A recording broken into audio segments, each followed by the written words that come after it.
নমস্কাৰ আপোনালোকক পুনৰবাৰ ইজি টু ষ্টাডি চেনেলৰ অন্য এটা ভিডিঅ'লৈ আপোনালোকক স্বাগতম জনাইছোঁ। আজিৰ এই ভিডিঅ'টিত আপোনালোকৰ মাজলৈ কেইটামান সাধাৰণ জ্ঞানৰ অতি গুৰুত্বপূৰ্ণ কুৱেশ্যন এনচাৰ লৈ আহিছোঁ। আজিৰ ভিডিঅ'টিৰ প্ৰথমটো কুৱেশ্যন হৈছে অসমৰ প্ৰথম চাহ খেতিয়ক কোন? অসমৰ প্ৰথম চাহ খেতিয়ক কোন? অপশ্যনৰ ভিতৰত শুদ্ধ উত্তৰটো হৈছে অপশ্যন নম্বৰ এ মণিৰাম দেৱান। মনত ৰাখিব অসমৰ প্ৰথম চাহ খেতিয়ক হৈছে মণিৰাম দেৱান।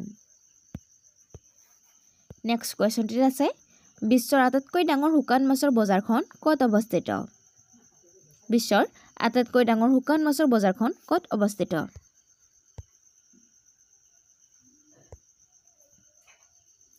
অপশ্যনৰ ভিতৰত শুদ্ধ উত্তৰটো হৈছে অপশ্যন নম্বৰ এ জাগিৰোডত। মনত ৰাখিব বিশ্বৰ আটাইতকৈ ডাঙৰ শুকান মাছৰ বজাৰখন জাগিৰোডত অৱস্থিত। নেক্সট কুৱেশ্যনটিত আছে সৰ্থেবাৰী কিহৰ বাবে বিখ্যাত? সৰ্থেবাৰী কিহৰ বাবে বিখ্যাত?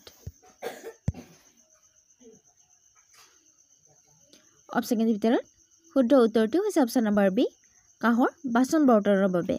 মনত ৰাখিব সৰ্থেবাৰী কাঁহৰ বাচন বৰ্তনৰ বাবে বিখ্যাত। নেক্সট কুৱেশ্যনটিত আছে অসমৰ সৰ্ববৃহৎ কয়লাৰ খনি কোনটো? অসমৰ সৰ্ববৃহৎ কয়লাৰ খনি কোনটো? অপশ্যনৰ ভিতৰত শুদ্ধ উত্তৰটো হৈছে option number B Makum কয়লাক্ষেত্ৰ।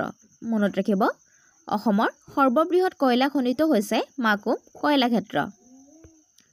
Next কুৱেশ্যনটিত আছে এৰী মুগা আৰু পাটৰ বিভিন্ন ধৰণৰ সামগ্ৰী তলৰ কোনটো বিকল্পৰ সৈতে জড়িত?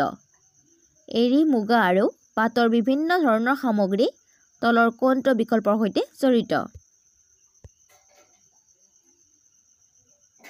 অপশ্যনৰ ভিতৰত শুদ্ধ উত্তৰটো হৈছে অপশ্যন নম্বৰ ডি অসমৰ ৰেচমৰ লগত। মনত ৰাখিব অসমৰ ৰেচমৰ লগত এৰী মুগা আৰু পাটৰ বিভিন্ন ধৰণৰ সামগ্ৰী জড়িত। নেক্সট কুৱেশ্যনটিত আছে কোনখন ঠাই অসমৰ মানচেষ্টাৰ নামেৰে বিখ্যাত? অপশ্যনৰ ভিতৰত শুদ্ধ উত্তৰটো হৈছে অপশ্যন নম্বৰ বি শুৱালকুছি। মনত ৰাখিব শুৱালকুছি অসমৰ মানচেষ্টাৰ নামেৰে বিখ্যাত। নেক্সট কুৱেশ্যনটিত আছে তলৰ কোনটো বিকল্পৰ সৈতে মিছন ভূমিপুত্ৰ সম্পৰ্ক আছে? তলৰ কোনটো বিকল্পৰ সৈতে মিছন ভূমিপুত্ৰৰ সম্পৰ্ক আছে?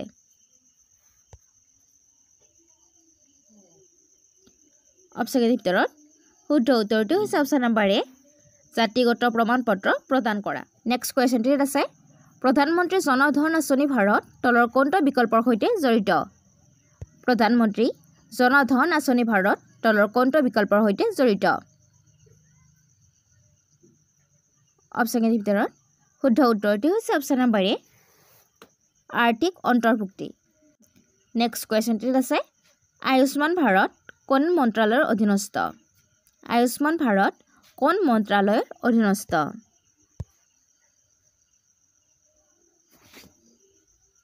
অপশ্যনৰ ভিতৰত শুদ্ধ উত্তৰটো হৈছে অপশ্যন নম্বৰ এ স্বাস্থ্য আৰু পৰিয়াল কল্যাণ মন্ত্ৰালয়। মনত ৰাখিব আয়ুষ্মান ভাৰত স্বাস্থ্য আৰু পৰিয়াল কল্যাণ মন্ত্ৰালয়ৰ লগত জড়িত। নেক্সট কুৱেশ্যনটিত আছে সুকন্যা সমৃদ্ধি যোজনাৰ অধীনত কিমান বছৰলৈ কন্যা সন্তানৰ একাউণ্ট খুলিব পাৰি?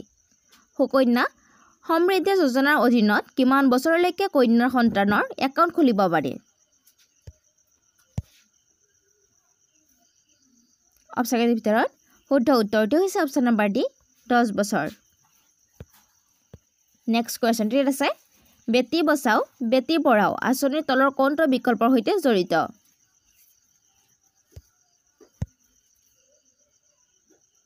অপশ্যনৰ ভিতৰত শুদ্ধ উত্তৰটো হৈছে অপশ্যন নম্বৰ ডি ওপৰৰ সকলোবোৰ। অৰ্থাৎ ছোৱালী শিশুৰ বিকাশ মহিলা সবলীকৰণ আৰু ছোৱালীৰ শিক্ষাই এই তিনিওটাৰ সৈতে বেটী বচাও বেটী পঢ়াও আঁচনি জড়িত। নেক্সট কুৱেশ্যনটিত আছে ৰাজ্যৰ আকস্মিক পুঁজি কোনে পৰিচালনা কৰে? ৰাজ্যৰ আকস্মিক পুঁজি কোনে পৰিচালনা কৰে? অপশ্যনৰ ভিতৰত শুদ্ধ উত্তৰটো হৈছে অপশ্যন নম্বৰ বি ৰাজ্যৰ ৰাজ্যপালে।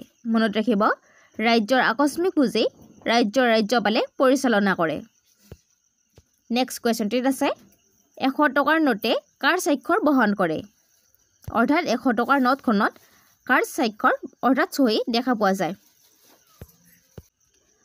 অপচন কেইটাৰ ভিতৰত শুদ্ধ উত্তৰটি হৈছে option number B RBI governor মনত ৰাখিব ৰিজাৰ্ভ বেংক অফ ইণ্ডিয়াৰ গভৰ্ণৰৰ 100 টকীয়া নোটৰ ওপৰত চহী থাকে নেক্সট কোৱেশ্চনটিত আছে ভাৰতৰ পৰিকল্পনা আয়োগ গঠন হোৱা বছৰটো হৈছে অৰ্থাৎ কিমান চনত ভাৰতৰ পৰিকল্পনা আয়োগ গঠন হৈছিল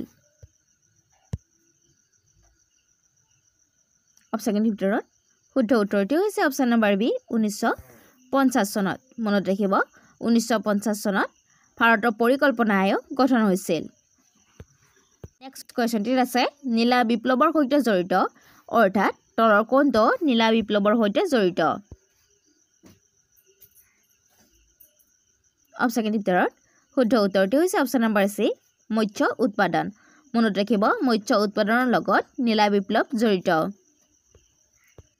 নেক্সট কোৱেশ্চনটিত আছে ভাৰতীয় সংবিধানৰ কোনটো অনুচ্ছেদৰ অধীনত বাজেটৰ কথা উল্লেখ কৰা হৈছে ভাৰতীয় সংবিধানৰ কোনটো অনুচ্ছেদৰ অধীনত বাজেটৰ কথা উল্লেখ কৰা হৈছে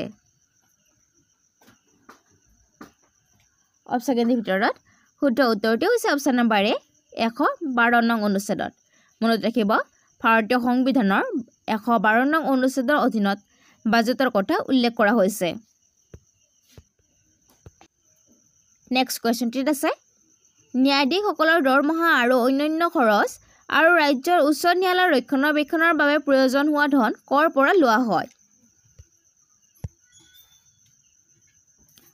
অপচন ভিতৰত শুদ্ধ উত্তৰটি হৈছে অপচন নম্বৰ বি ৰাজ্যৰ একত্ৰিত পুঁজিয়ে মনত ৰাখিব ন্যায়াধীশসকলৰ দৰমহা আৰু অন্যান্য খৰচ আৰু ৰাজ্যৰ উচ্চ ন্যায়ালয়ৰ ৰক্ষণাবেক্ষণৰ বাবে প্ৰয়োজনীয় হোৱা ধন ৰাজ্যৰ একত্ৰিত পুঁজিৰ পৰা লোৱা হয় 1948 চনত স্বাধীন ভাৰতত কোনে প্ৰথম অসম বাজেট দাখিল কৰিছিল 1948 চনত স্বাধীন ভাৰতৰ কোনে প্ৰথম অসম বাজেট দাখিল কৰিছিল